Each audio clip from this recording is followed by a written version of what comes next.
గంగాదేవి యొక్క మహత్యాన్ని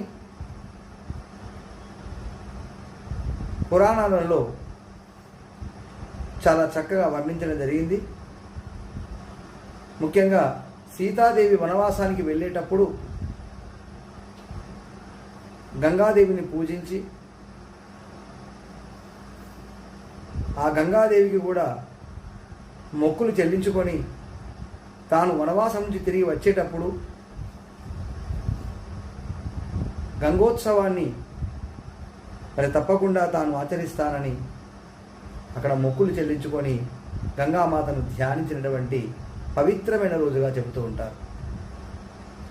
ఇది రామాయణంలో చెప్పబడి ఉన్నది. కనుక సీతాదేవి కూడా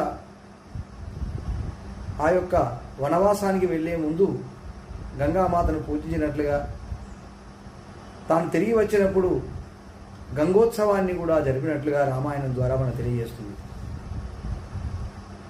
అదేవిధంగా ఈరోజు పవిత్రమైనటువంటి ఈ యొక్క దశపాపహర దశమి అన్న ఈ రోజున పవిత్రమైనటువంటి గంగా స్నానం చేయడం వలన సకల పాపాలు కూడా పరిహారం చేయబడుతూ ఉంటాయి. ముఖ్యంగా 10 రకములైన పాపములను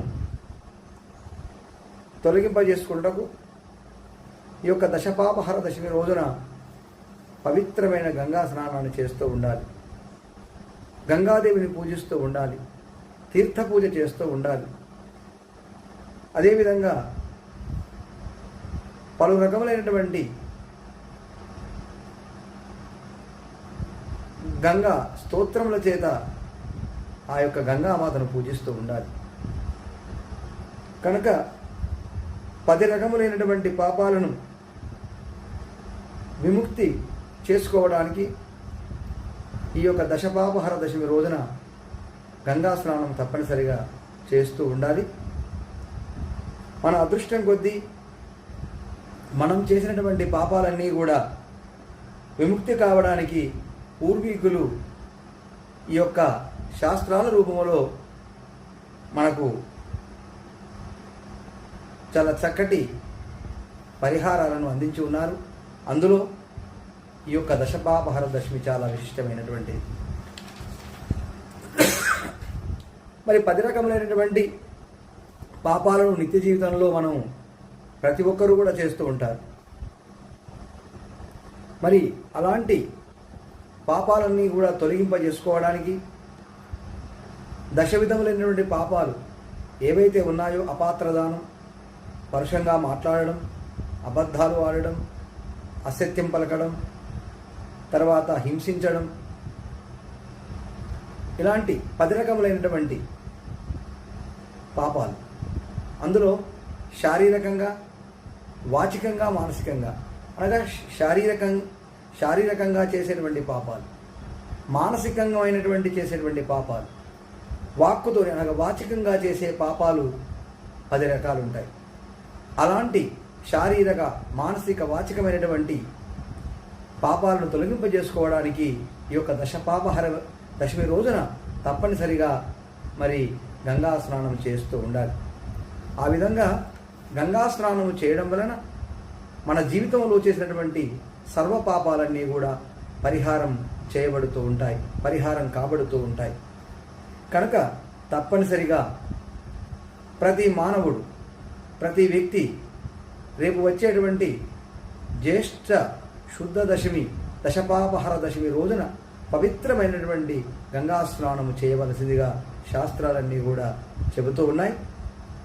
ముఖ్యంగా కాశీక్షేత్రంలో కానీ, పవిత్ర గంగా నదిలో కానీ, గంగా, యమున, సరస్వతి మొదలైనటువంటి పవిత్ర నదులలో కానీ, పుణ్యతీర్థాలలో కానీ, లేదంటే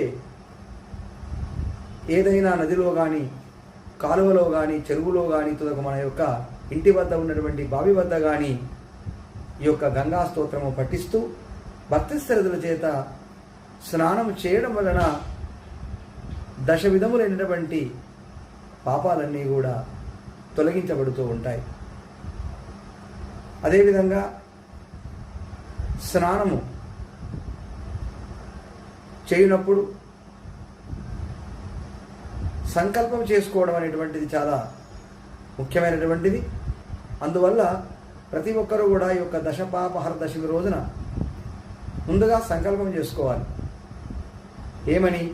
మమ ఇహ జన్మని జన్మాంతరేషు దశవిధ పాపక్షయ ద్వారా శ్రీ విశ్వకర్మ పరమేశ్వర ప్రీత్యర్థం దశహర మహాపర్వ నిమిత్యర్థం స్నానమహంకరిష్యే. మమ ఇహ జన్మని జన్మాంతరేషు దశవిధ పాపక్షయ ద్వారా శ్రీ విశ్వకర్మ పరమేశ్వర ప్రీత్యర్థం దశహర మహాపర్వ నిమిత్యార్థం స్నానమహంకరిష్యే అని సంకల్పం చేసుకొని స్నానము ఆచరించి గంగాదేవిని పూజించి, అదేవిధంగా ఓం నమఃశివాయై, ఓం నారాయణ్యై, ఓం దశపాపహరాయై, ఓం గంగాయై నమః అనేటువంటి నామాలను కూడా, ఆ యొక్క గంగామాత యొక్క నామాలను, ద్వాదశ నామాలు ఉంటాయి, అవన్నీ కూడా స్మరిస్తూ పూజిస్తూ స్నానం ఆచరించాలని మరి శాస్త్రవచనం చెబుతూ ఉన్నది. ముఖ్యంగా గంగామాత యొక్క ద్వాదశ నామాలు పఠిస్తూ కూడా గంగామాతను పూజించవచ్చు, గంగా స్నానం చేయవచ్చును. అందులో నందిని, నళిని, సీత, మాలిని, మహాపగ, భాగీరథి, భోగవతి, జాహ్నవి, త్రిదశేశ్వరి అనేటువంటి 12 నామాలు తలుచుకుంటూ రేపు వచ్చేటువంటి దశపాపహర దశమి రోజున పవిత్రమైనటువంటి గంగా స్నానము ఆచరించినట్లయితే, లేదా మనము మన ఇంటి వద్ద